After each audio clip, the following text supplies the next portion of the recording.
Good day everyone! In this video, I'm going to show you the new and best build for Ruby, and I'm going to explain it. My first build is Magic Shoes for early cooldown.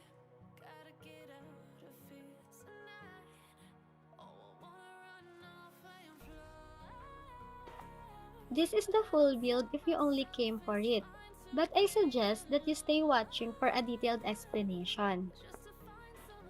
As you can see, Has Clause is my second item. The reason why I chose this item before Endless Battle is because of its cheap price. In the early game, as an offlaner, you only have two main purposes. First, defend the turret, and second, push the enemy's turret.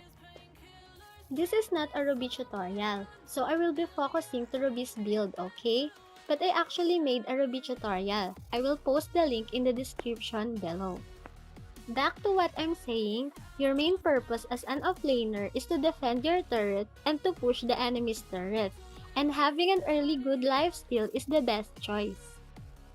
Why?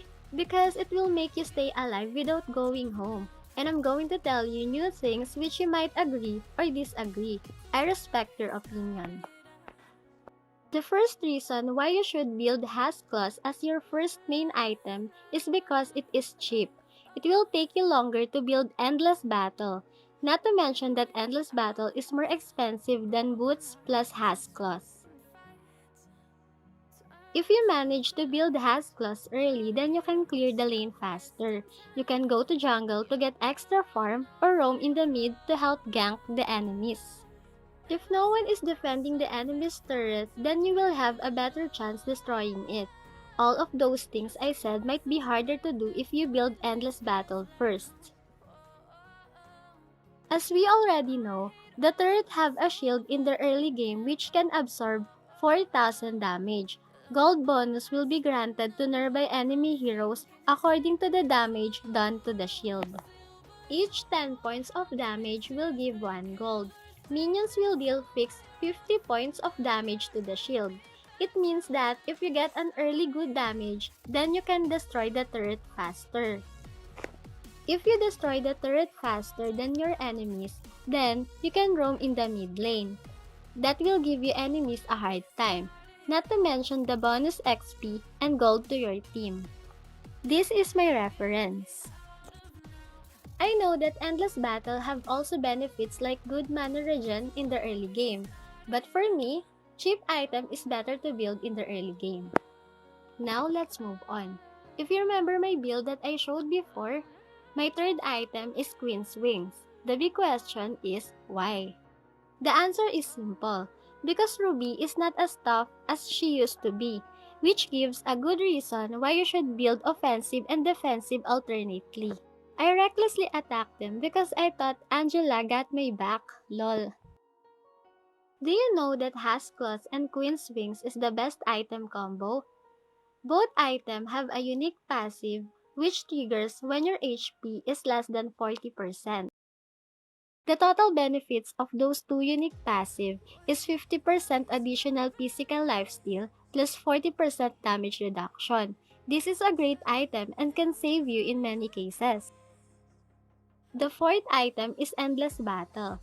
This is the perfect item for Ruby and it's a must especially in the mid game where Ruby have to cast skills from time to time.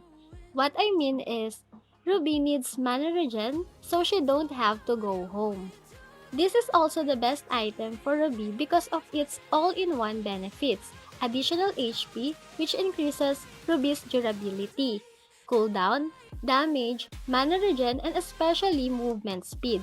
Its unique passive is also good for killing, chasing, and retreating.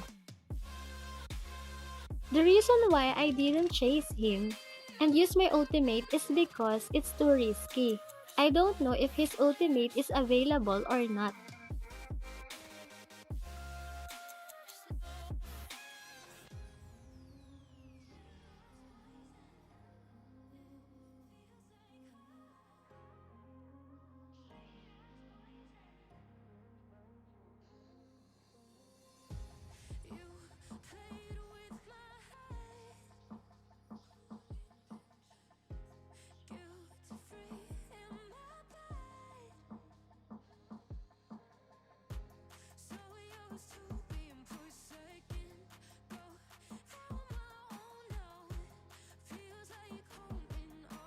I can push the tower, but Angela and Wanwan can do it without me.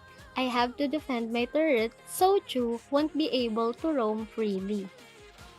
The fifth item is Oracle, not just because of its magical defense and cooldown but also of its additional 30% HP regen. My last item is Rose Gold Meteor. Heroes who rely on melee attack, mostly fighters, is very suitable to use this item in various conditions, especially when they dive when in crashing. The damage and shield given by Rose Gold Meteor can make them survive longer. Its unique passive is also the best match for Haskus and Queen's Wings, since Rose Gold Meteor gives shield when your HP is less than 30%. This is just a classic, but this video demonstrates how good this build is, even though the team composition, rotation, and team's performance is not that good.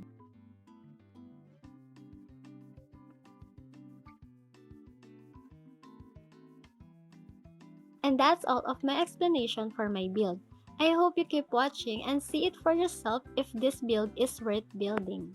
Please comment down your thoughts, like the video if it's helpful, and please consider subscribing to my channel for more videos to come.